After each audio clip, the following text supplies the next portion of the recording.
Redesign না করে একটা দপ্তরের হেডকোয়ার্টার যদি আমি অন্য জায়গায় অন্য শহরে নিয়ে যাই, তাহলে ওই দপ্তরের প্রধানের কিন্তু চাকরি থাকবে না, কারণ তাকে সচিব মহোদয় মন্ত্রী মহোদয়কে খুশি করতে হবে। বাংলাদেশের ইতিহাসে কোন একটা রাজনৈতিক দলের উদ্যোগে এই ধরনের একটা আয়োজন হচ্ছে এবং পেশাজীবী হিসেবে আমাদেরকে আমন্ত্রণ জানানো হয়েছে। এই কাজটা যে নগর পরিকল্পনাবিদদের কাজ, সেটা রিকগনাইজ করে। আমরা যদি আমাদের অর্থনৈতিক কর্মকাণ্ডকে ডিসেন্ট্রালাইজ করি, তাহলে অটোমেটিক্যালি আপনার ফোর্স ডিসেন্ট্রালাইজেশন লাগবে না।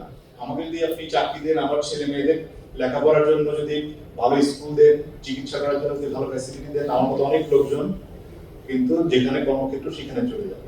তার এটা ফ্যাসিলিটেশন করার ব্যাপার আছে।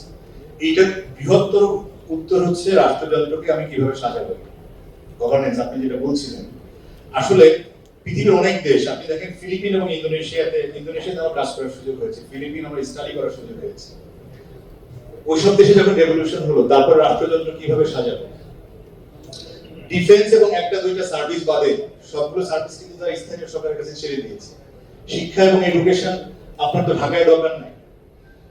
এখন আরেকটা বিষয় হচ্ছে যে কিছু কিছু দপ্তর যদি আপনি ঢাকার বাইরে দিয়ে দেন, ওই মন্ত্রণালয়ের সচিব মহোদয় বসে হচ্ছে সচিবালয়, ওই দপ্তরের প্রধানকে কতদিন ঢাকা অফিস করতে হবে আর কতদিন হচ্ছে আপনার জেলা শহরে অফিস করতে হবে। এটা আসলে এত সহজ নয়। আপনার রাষ্ট্রযন্ত্র যদি আপনি রিডিজাইন না করে একটা দপ্তরের হেডকোয়ার্টার যদি আমি অন্য জায়গায় অন্য শহরে নিয়ে যাই, তাহলে ওই দপ্তরের প্রধানের কিন্তু চাকরি থাকবে না, কারণ তাকে সচিব মহোদয় মন্ত্রী মহোদয়কে খুশি করতে হবে। তারপরে রাষ্ট্রযন্ত্রকে আমাদের রিডিজাইন, গভর্নেন্সের জায়গাটাকে রিডিজাইন করতে হবে। কিভাবে আমরা আমাদের যে অর্থনৈতিক কর্মকাণ্ড, সেই কর্মকাণ্ডকে ডিসেন্ট্রালাইজড করতে পারি। এবং এই জায়গাটায় পরিকল্পনা, নগর অঞ্চল পরিকল্পনার একটা অত্যন্ত গুরুত্বপূর্ণ ভূমিকা আছে। আমি বাংলাদেশ জামাত ইসলামের ইঞ্জিনিয়ারিং ডিভিশনকে অত্যন্ত কৃতজ্ঞ, ধন্যবাদ জানাই।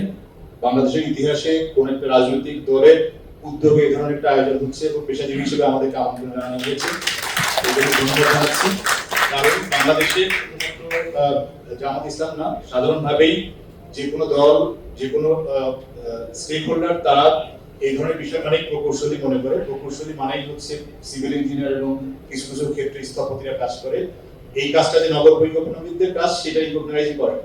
সেই হিসেবে আপনারা আমাদেরকে রিকগনাইজ করছেন, এই জন্য আমরা কৃতজ্ঞতা জানাই।